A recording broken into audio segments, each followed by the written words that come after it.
आइए कुछ विचारों का आदान प्रदान करते हैं। प्रांसला शिविर में अटेंड करते वक्त वहाँ के एक सर ने मुझे ये बात बताई थी कि विचारों का आदान प्रदान और सामान्य चीज़ों का जो आदान प्रदान है उसमें कितना फ़र्क होता है।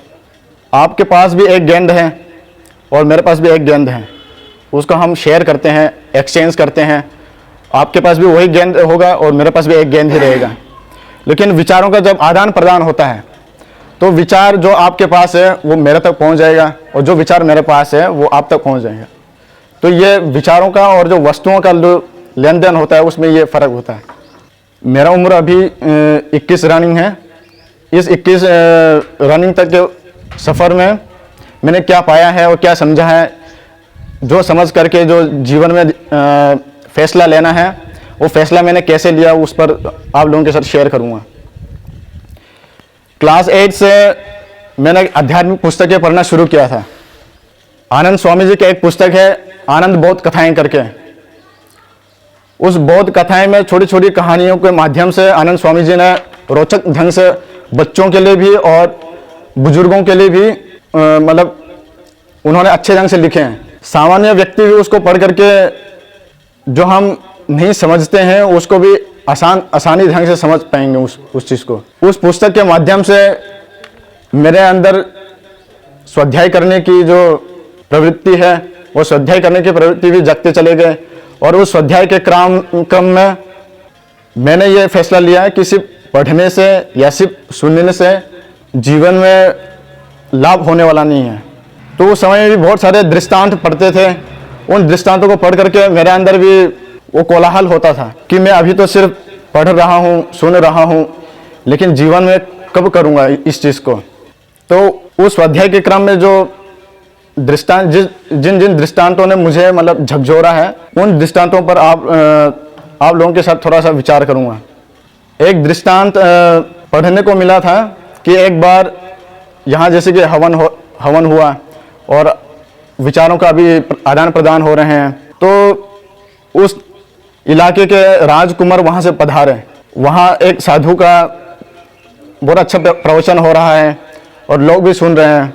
उन्होंने सिर्फ उनके एक वाक्य को सुन करके वहाँ से अपने राज महल जाने के बजाय वनों की ओर चल पड़े और 20 वर्ष तक वहाँ अच्छे महात्माओं साधुओं के सत्संग प्राप्त करके स्वयं भी योगाभ्यास किए और योगाभ्यास करते करते वो भी उनके जैसा बन गए। और 20 वर्षों के बाद वो वापस अपने महल की ओर आए तो उसी स्थान पर फिर से वही चर्चा हो रही थी, वही बातें, वही साधु है, वही श्रोतागण है। तो उनको अचंभा हुआ कि मुझे तो एक वाक्य ने परिवर्तन कर दिया, लेकिन आज मैं देखता हूँ वही साधु जी बोल रहे हैं, वही श्रोतागण सुन रहे हैं। तो उन्होंने सोचा कि मुझे चेक करना चाहिए कि ये चेतन है या मूर्तियां हैं। तो कहने का तात्पर्य यही है कि जीवन में हम सुने भी और पढ़ें भी और साथ में उसको अपने आचरण में लाने का जितना हो सके पूर्ण प्रयास करना चाहिए। इस दृष्टांत ने मुझे उस समय रोने पर मजबूर कर दिया था, क्योंकि मैं भी बचपन से ही सत्संग, मुझे भी अवसर मिला कि सत्संग में सम्मिलित होता था।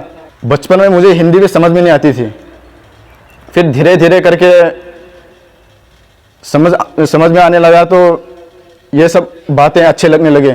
नहीं तो मैं जिस स्थान से आया हूँ वहाँ आध्यात्मिक नाम शब्द सुनने को भी नहीं मिलता। और इस प्रकार की जो चर्चाएं होते हैं कि जीवन क्या है, हम मरने के बाद कहाँ जाते हैं, हमारे जो ज़िंदगी की असली कमाई है, कौन सी कमाई है जिन कमाई को हम साथ में ले आ सकते हैं।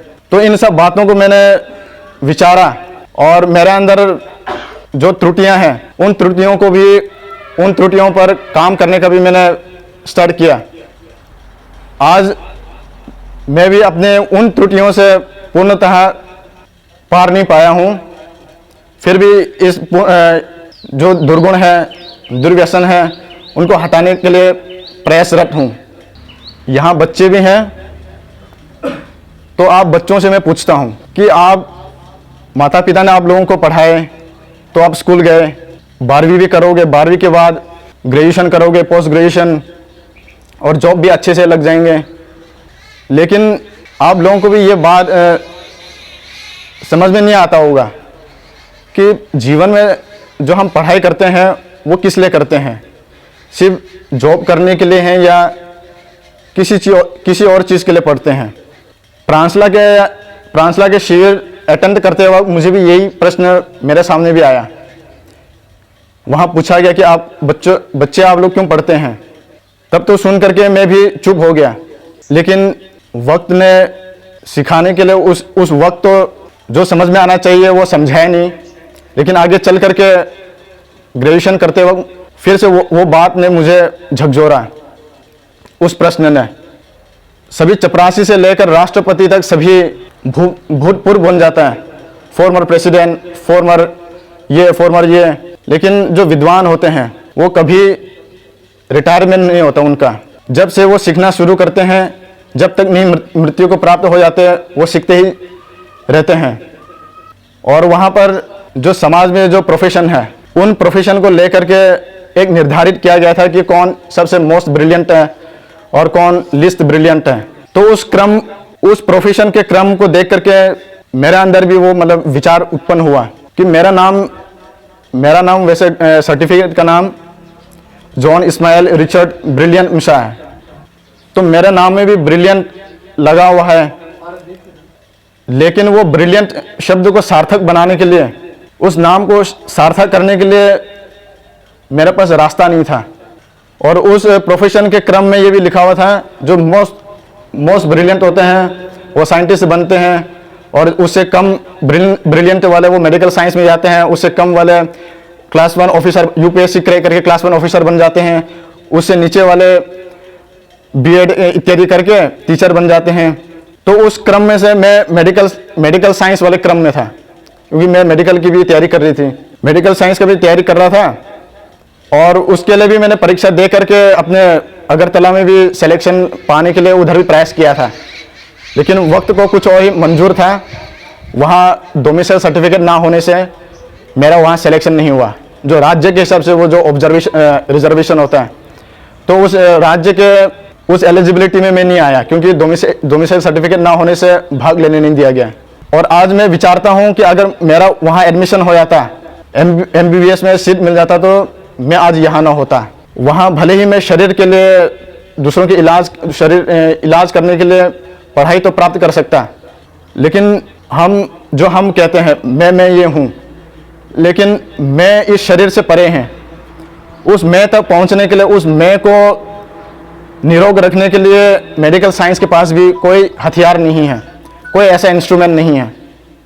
उस मैं को जनाने वाले आज दुनिया में बहुत कम है, और उस मैं के बारे में चर्चा करने वाले भी बहुत कम हैं, और जानने वाले भी कुछ अपने स्वार्थ के कारण या अपने दोष के कारण उन चीज़ों को भी समाज में अच्छे ढंग से प्रचार नहीं कर पाते।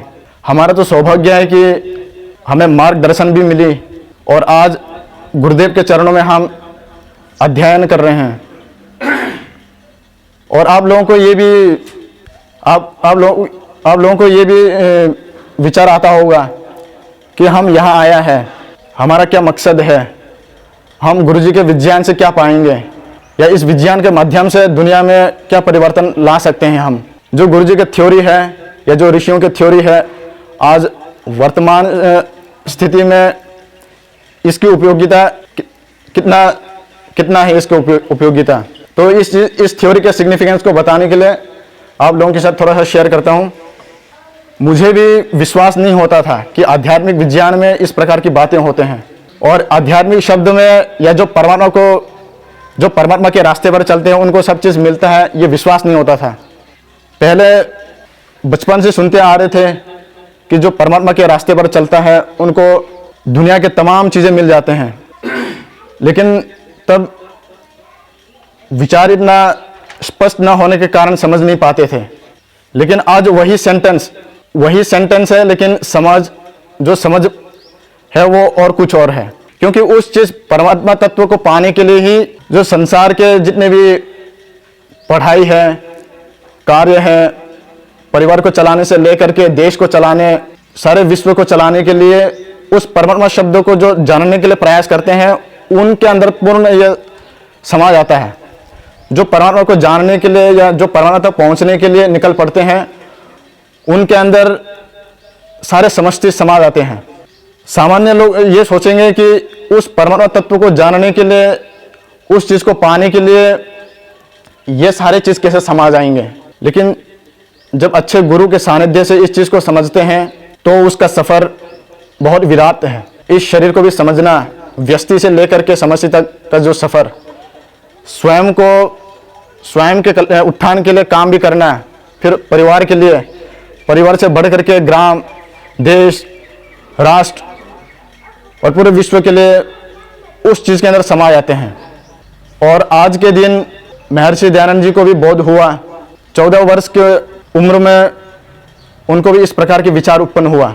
जब उनके अंदर ये विचार उत्पन्न हुआ कि मुझे भी सत्य की खोज करना है, ना तो उनके पास किसी गुरु के एड्रेस थे, ना उनके पास आजकल के जैसा स्मार्टफोन, उनके पास कुछ भी नहीं था। मैं तो यहाँ आया तो गुरु जी के बारे में बुक के माध्यम से भी समझा, गुरु जी को समझने का भी प्रयास किया, यूट्यूब के माध्यम से भी मैंने तो गुरु जी को सुना, और मुझे कहाँ जाना है ये भी पता था मुझे, लेकिन उस महान आत्मा को ये सब बातें नहीं पता था। फिर भी वो निकल पड़े कि मुझे सत्य की खोज करना है, और उस सत्य की खोज करते करते राष्ट्र और विश्व कल्याण के लिए विचार भी दे गए। जो यहाँ बच्चे हैं उनको भी, आप लोगों की उम्र भी किसी के 15 होंगे, किसी के 16 होंगे, और जो बच्चे विचारते हैं, जो विचार उत्पन्न होने का जो स्टेज होता है 15 से लेकर के 21 वर्ष तक के उम्र में ही होता है। जो इस बीच में जो सोच लेता है कि मुझे क्या करना है, जीवन क्या है, मृत्यु क्या है, जो इस चीज़ को समझने के लिए प्रयास करते हैं, और जो अच्छे ढंग से प्रयास करते हैं, उनको मार्ग अवश्य मिलता है। मैं भी सोचा करता था कि इस मार्ग पर निकल तो पड़ूं, लेकिन मुझे सफलता मिलेगी कि ना मिलेगी। ना फैमिली का इस फील्ड को लेकर के सपोर्ट है, ना गार्जियन वालों का सपोर्ट है, लेकिन सिर्फ मार्ग देने वाले तो मेरे पुस्तक है। पुस्तकों के माध्यम से पढ़ करके लोगों को बता तो सकते हैं, लेकिन जो परिवार और जो भी गार्जियन है, उनके अंदर जो डाउट्स हैं उसको क्लियर करने के लिए एक अच्छे गुरु की भी आवश्यकता होती है। क्योंकि ये फील्ड ऐसा है, बिना गुरु इस चीज़ को हम समझ भी नहीं पाएंगे। सुबह सुबह में भजन सुना करता था, भला किसी का कर न सको तो बुरा किसी का मत करना। वहाँ पर एक सेंटेंस आता है कि सूर्य बन करके लोगों को प्रकाश नहीं दे सकते, सूर्य बन करके जितने भी दुर्गुण है उसको नष्ट नहीं कर सकते, तो अंधियारा भी मत बनना। तो इस सेंटेंस से भी मैंने प्रेरणा लिया और सोचा कि जीवन में सूर्य के भांति चमक न सकूं, लेकिन दीपक के भांति जितना अंधेरा को दूर कर पाऊं, ये सोच करके मैंने भी फैसला लिया। ये बस मेरा विचार यही है।